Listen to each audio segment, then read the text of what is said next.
আজকে সবাইকে বর্জ্য ব্যবস্থাপনা কার্যক্রম উদ্বোধনী অনুষ্ঠানে সবাইকে শুভেচ্ছা জানাচ্ছি। আর এই কাজটা আমরা বছর বছর ধরে করে আসছি। সে কারণে যে চ্যালেঞ্জেসগুলো আছে এইগুলো সম্পর্কে আমরা ওয়াকিবহাল ছিলাম।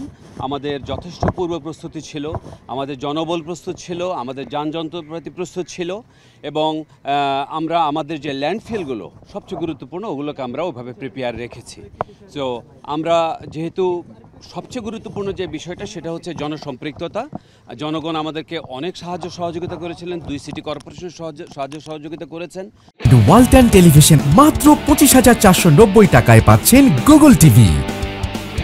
আমরা যেসব ব্যাগ দিয়েছি, যেসব ক্লিনিং আইটেম দিয়েছি, ওনারা সুন্দর করে ব্যবহার করেছেন এবং সেগুলো ব্যবহার করে আমাদেরকে ওই ওয়েস্টগুলো কালেকশনে যথেষ্ট সহযোগিতা করেছেন। 2 সিটি কর্পোরেশন থেকে, উত্তর সিটি কর্পোরেশন থেকে প্রায় 10,000 এবং দক্ষিণ সিটি কর্পোরেশন থেকেও প্রায় 9-10 হাজার কর্মী সহ আজকে দিনরাত আমরা কাজ করে যাচ্ছি এবং আমরা আশা করছি আজকে নির্দিষ্ট সময়ের মধ্যেই আনুমানিক 10 থেকে 12 ঘন্টার মধ্যেই আমরা আমাদের কোরবানির সব কাজ শেষ করতে পারব।